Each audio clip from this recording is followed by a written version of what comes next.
Lastly, let's discuss moral responsibility and blame. There are four key factors that are involved in assigning who is responsible or how do we deal with blame. Number one is responsibility. We have to determine who is morally responsible for a wrong. So we have to be able to identify who did it, taking responsibility ourselves if we are the ones that did the harm. That's always the hardest thing for people to recognize, is that even if they didn't intend to create harm, taking responsibility for harm, the accountability part of it, is really important. So the first thing we'd have to figure out in terms of moral responsibility is who is responsible for the behavior. Think about it like if you're in a traffic accident, and we have to decide based on the facts of the situation who was responsible for hitting whom, who was the ultimate cause of the accident. So we need to start with thinking about responsibility. Then we talk about accuracy. We want to make sure that we are accurately defining who is responsible, who or what is responsible, so that we're not penalizing or blaming somebody who's innocent. We're not attributing it to somebody who did not have any responsibility in it.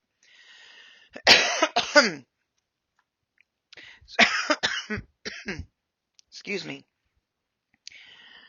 It's wrong to punish somebody who is not responsible for those behaviors. So it's extremely important that we identify accurately who is responsible for creating the moral harm.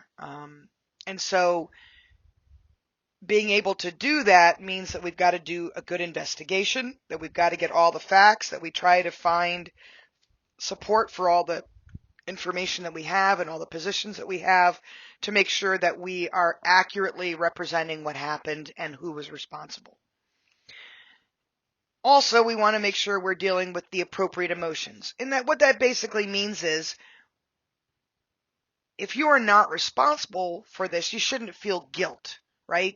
We won't want you to feel guilt or to feel blamed or to feel any kind of shame or around being found not responsible. If you are responsible, of course, that's something entirely different.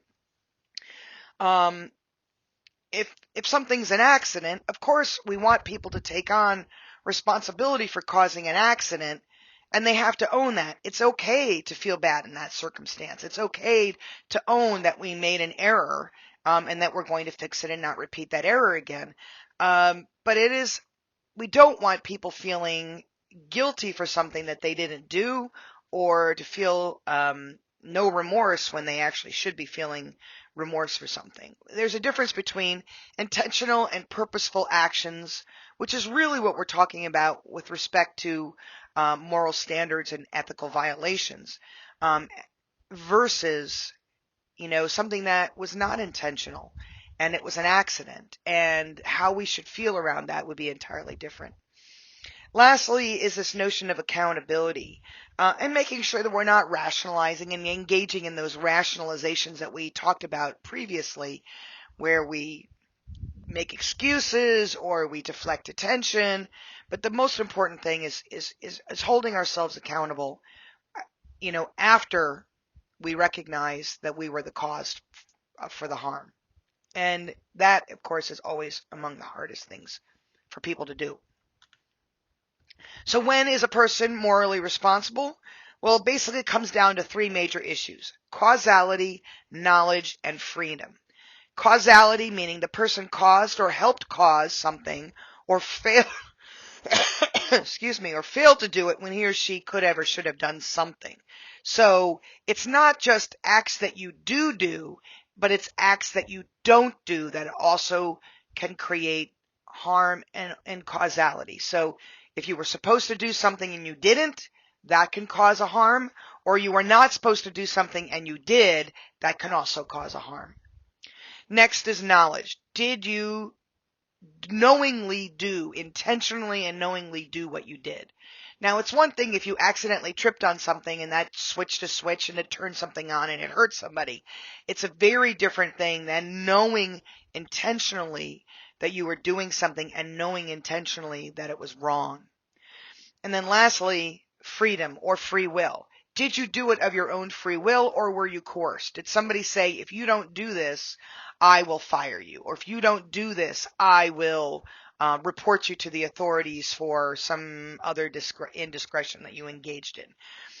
And, if someone's holding it over your head and requiring you to do something that might be unethical in order to avoid consequences for other things, or just because they want to control you, because sometimes that can happen in organizations, it is important that we know that we are held responsible for our behaviors when we intentionally did something from an ethical perspective. Legally, it's an entirely different ballgame, because, now it doesn't matter.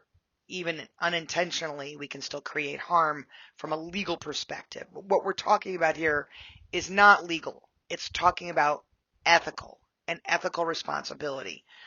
And we are not responsible ethically if we did not intentionally, purposefully choose to do something or choose not to do something with free will, knowing that it was the wrong thing to do.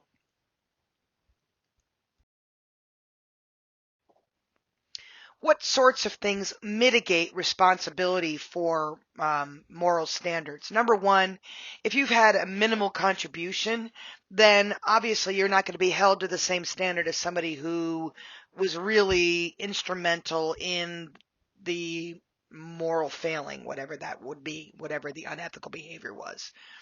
If there is uncertainty, meaning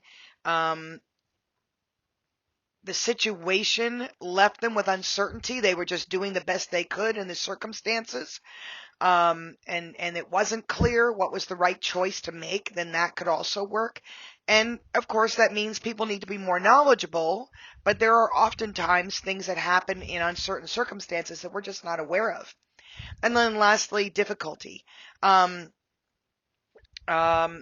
it is difficult, or maybe even impossible, for the person to avoid doing what they did, even if it's not impossible but is incredibly difficult to avoid, that can also be a problem. What sorts of things don't mitigate moral responsibility? Number one, the cooperation of others. So if others cooperated with you to work through it, then that does not mitigate the circumstances. And if you were just following orders, that also does not mitigate your responsibility, because we have free will. Excuse me, we have free will, and we have the ability to be able to say, this is not correct, I know it's not correct, and I'm not going to do this behavior. Now that's a little bit different than if you are don't have free will. Free will is difficult to, challenging, if you will, to determine whether or not someone has free will. Soldiers in Nazi Germany had free will. They joined because they wanted to.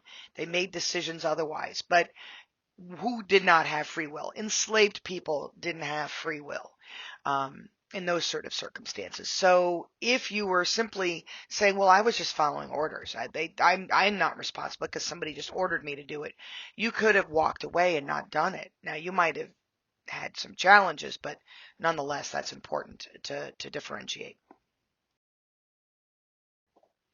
In summary, mitigation of a moral responsibility happens when you had a minimal contribution to the act, when there was tremendous uncertainty around the facts, around the situation, and we're not clear what's kind of going on.